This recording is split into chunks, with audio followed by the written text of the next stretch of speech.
Hey everybody, this is Kohdok here, and I finally get to take a look at some of the stuff I saw at Toy Fair. It's been a bit difficult to get some stuff from Toy Fair considering the situation that's going on, but this is actually something that I saw there that I was super excited about, and I'm so glad to be able to show off. Now, a while ago, I put out a video about Zoids Chaotic Century. It is one of my favorite series of all time. It's easily my favorite one from like the Toonami era.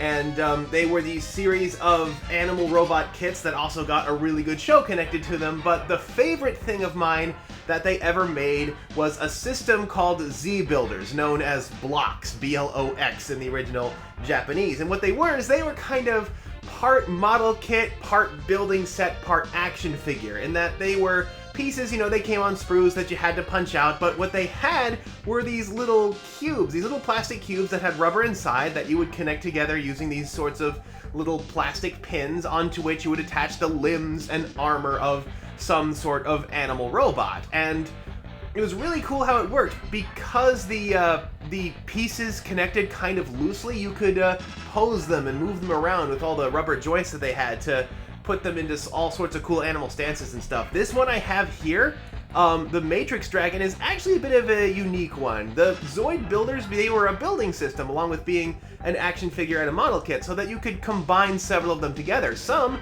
like the Matrix Dragon here, were actually made up of several sets. This is 4 different sets combined together, and the Matrix Dragon, there's also a smaller one that uses just the blue and the red pieces that create something called Double Arms Lizard. And there were still more, such as the Fire Phoenix, which acted as upgrades for sets that already existed. In this case, it was an upgrade set for Liger Zero that could give it, like, wings and stuff, which was pretty cool.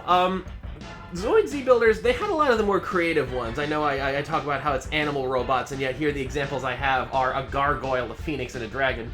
Go figure.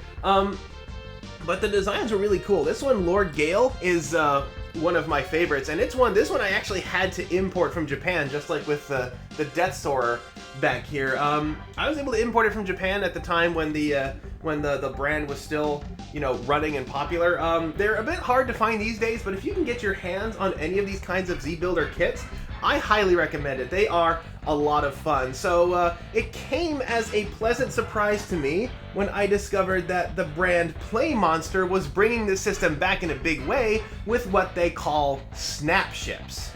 So for the purposes of review today, Playmonster has sent me a pair of their mid-size ships, the Saber and the Scarab. You might notice the Scarab looks a little different from how it's portrayed on the box, but I'll get to that in a minute. So these ships also use the sort of connecting blocks found in Zoids Z-Builders, however, they work a bit differently. They all instead have one peg on the end that comes in the shape of a square, and all of the actual peg holes have these sorts of little star patterns around them that allow you to mount in 8 directions. Now, the purpose of this is, rather than having something that's kind of sludgy so that you could pose it like a flexible animal, instead it's in order to create this hard mounted spaceship so that everything feels all solid and together. Not to say that all of the pieces use these little square connector pegs. There are some that have circles instead to allow them to swing freely, specifically the things like the gun turrets and stuff, but otherwise it's designed to create a more consistent spaceship look.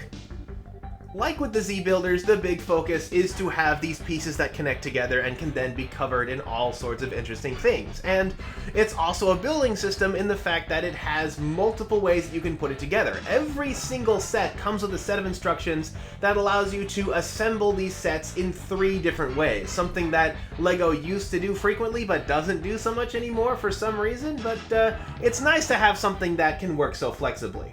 Now, as for the ships themselves, they do feel nice, heavy, and sturdy. They're also custom painted. There's no decals anywhere. I mean, it does come at a bit of a markup. Each of these are $18 to $19 according to the Amazon website, though Playmonster is currently having a 25% off your first order promotion, which isn't a bad idea to go at. I mean, it at least offsets the shipping fees for the $25 set.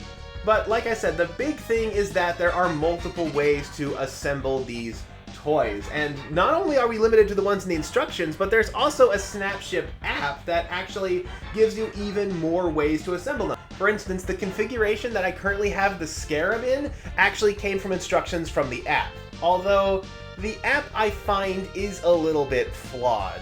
you have to go through these sorts of tedious alternate reality steps and then a weird sort of on-rail shooter in order to unlock anything, even though they allow you to tell you what sets they own. Honestly, what might have worked better is if there was like something in the instruction manual that you could scan to tell the game that you own a set, at which point it would unlock all of the builds and combination builds that you could get from the sets that you already own.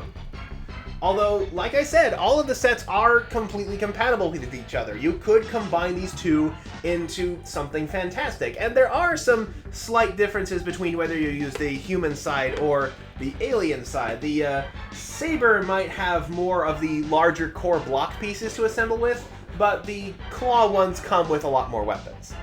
And the blocks come in multiple shapes as well. You're not just limited to the ones that have prongs on top. You have some that are only half as wide. You have some that have no prong on them at all. There is some flexibility to the system that I do look forward to exploring. They also all come with a mysterious piece of alien tech that's little more than a basic missile launcher, along with some additional missile launchers that aren't included as part of the instructions but are meant to replace the regular plastic pieces. And these pieces attach really tight. Unlike the Matrix Dragon, which you might have seen get a little loosey-goosey as I was messing with it, these all attach so hard that they actually include like a little chisel for you to take them apart. The Scarab also included a piece that is actually not listed on there, but it is a two-way connector peg, enabling you to connect two blocks together on a place that does not have that single outward-facing peg. And I hope that we see a lot more of these. It's not on the part list, so it might have been packed in by accident, but I hope we see greater use of these because having just the one point to connect is kind of a limiting factor. I would love it if we could get like a little baggie of these in some of the larger sets, regardless of whether they're needed for the kit or not. As a cute little aside here, there's something kind of amusing that happens inside the instruction book here. Now, the instruction book not only tells you how things go together, but they also talk a little bit about the history there. And the funniest part, I think, the most funny out-of-context thing I've ever seen in an instruction manual is it tells you how this ship is piloted by the truth. Cower in fear, human, for it's time to leave it all behind and face the truth. Yeah, and does the truth always talk in third person? Gah! No, I'm hit! Ha ha ha! So it seems you can't handle the truth. If all of your puns are that bad, I welcomely accept death now. Very well then. The truth shall set you free. Another thing I like about these is that the lid of the box can actually double as a display stand. This is actually how you're supposed to prop this thing up to put it on like a bookshelf or something like that. And it actually reminds me of like how a lot of old toys used to be, like the old Bionicle containers that had like you could do the cool things with the lid on there as well. But one problem I have with it is that the bottom of the box is also made of this same plastic material. So I was actually expecting that like I could take out the bottom part as well and they'd like clip together into like a double like stand and storage case where I could throw like the extra little bits and bobs and the chisel into, but sadly they don't. It's always the little things, isn't it? But still, I think that these things are really cool. They remind me of a lot of the stuff I used to enjoy when I was younger, so I imagine any boy or any girl, anybody who, was my age at the time when like the Z-Builders came out, like somewhere between like the 8 to 12 category, who is having like a real like outer space or Air Force or model building phase, would just absolutely love these. And I hope to see more of these. I hope they spruce up the ad a bit so that you can just scan the instruction manual and it'll unlock all the sets and show you what combinations there are. And I like these. I hope you guys get to check them out. So that's Snapships by Playmonster, and until next time, this is Kohdok signing off.